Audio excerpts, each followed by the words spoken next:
Good afternoon, guys, and welcome to Papa D's Range Time. I'm Papa D, and it is a gorgeous day right now. Previously, the intro to this video you saw me shooting, that was actually last night. I was shooting a AR15 with a CMMG conversion kit, 22 conversion kit in it, and I was shooting it with a Rise Armament 434 trigger. I really like this trigger. It's really nice. So I want to take and talk a little bit about a couple of my ARs and how I have them set up. So the CMMG 22 conversion kit has basically, it's just a drop-in bolt carrier group that goes in. You don't even need a buffer tube inside of a buffer spring inside of the buffer tube because everything is here.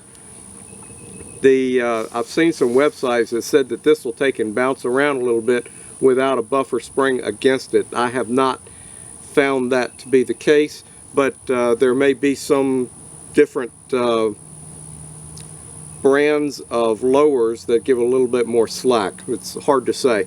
But the CMMG 22 conversion kit is a phenomenal little piece of accessory for the AR that is really worth it.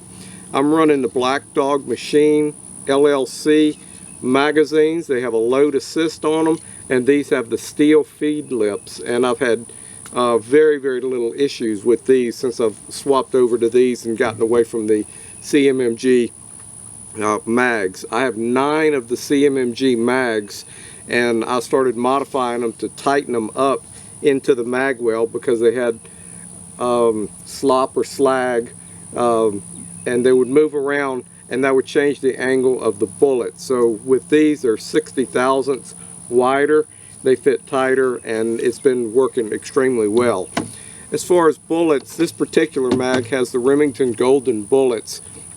Whenever you're buying ammo in bulk like that, the bullets get shifted around inside of the box, and you'll have a little bitty ding or a mark on the lead projectile, and that will cause you feed issues. It's not necessarily an ammo issue, but more of a packing issue. So today I'm mainly running CCI Mini Mag 22 hollow points. These are 36 grain, 1260 feet per second, and hopefully I won't have any issues whatsoever.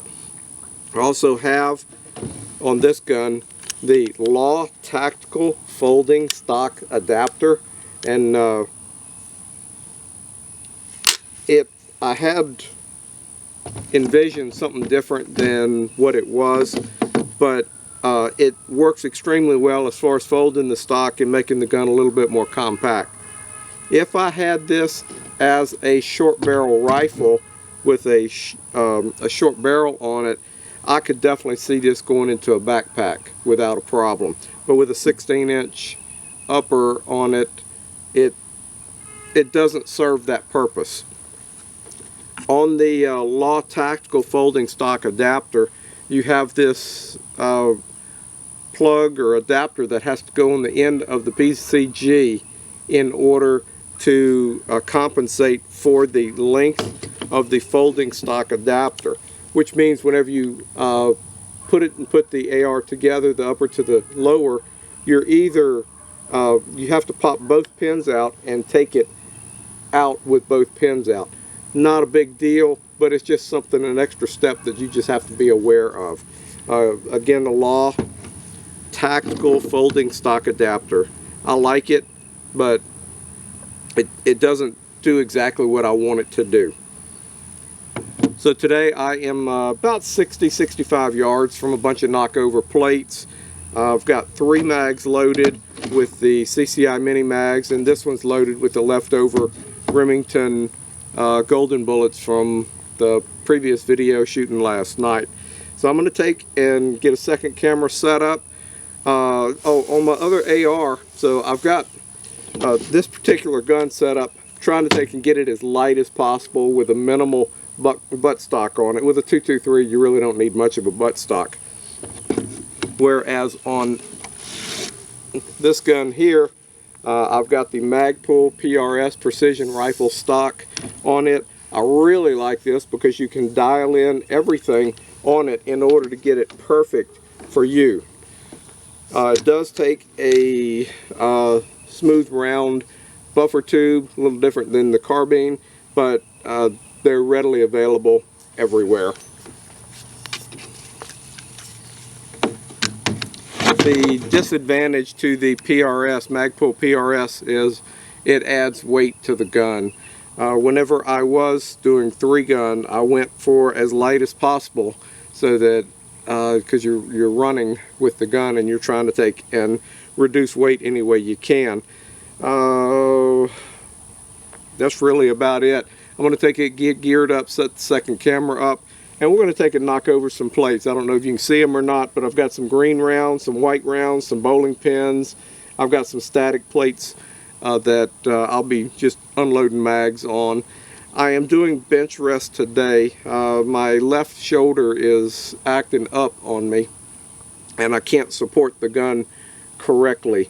So I'm just doing this just so that I could take and run a few rounds, make sure the gun's operating like it's supposed to with these particular bullets, and just trying to have a little fun on an absolutely gorgeous day. So stick with me, I will be right back. Let me get geared up.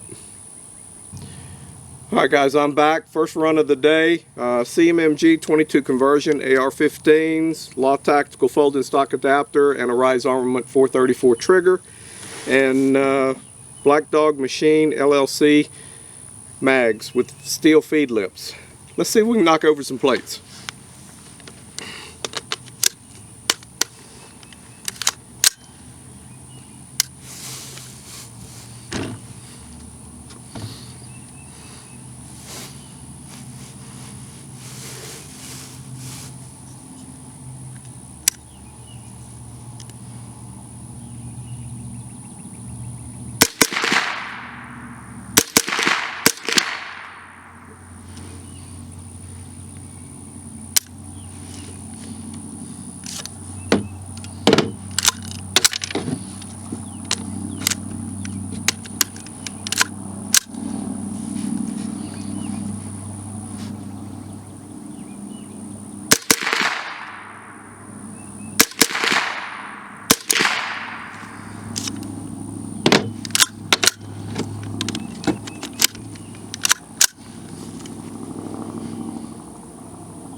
Normally I don't have this much trouble with this ammo.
Ran it out of gas.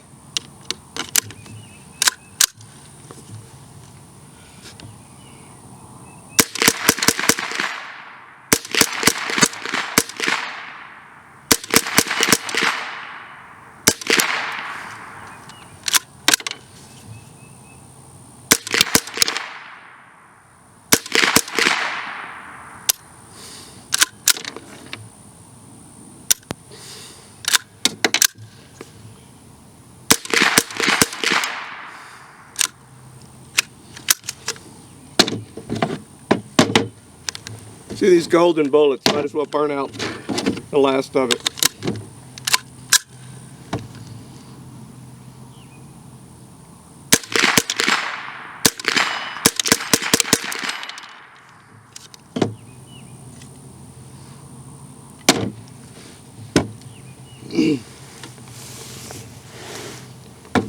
Well, I just got this ammo in, and I'm going to have to check the batch on it. I mean, I definitely had some light primer strikes on the ammo. It's definitely hitting it. It is definitely not going off, though. I'm not used to having that many defective 22s. I may go ahead and load up a magazine with all of these and run them again just to take and see if they're going to go fire or not. Anyway, I just wanted to run a few rounds, tell you a little bit about some of the stuff that that I have in the gun. I really like my ARs. I just don't shoot them nearly enough. I'm mainly on handguns, but I still got to stay active with them in some way or another. Guys, I really appreciate you watching, liking, subscribing, and sharing. I appreciate comments and your thoughts on running drills. Hopefully my shoulder can take and get a little bit better so I can take and actually try some moving drills and walking and going forward with this particular gun. I don't necessarily do it with the other one just because of the weight of it, but as far as setting up and being able to ding a target at 125 yards with a red dot, that one does extremely well with that. Anyway, this is Papa D, and I will see you down the road on the next video.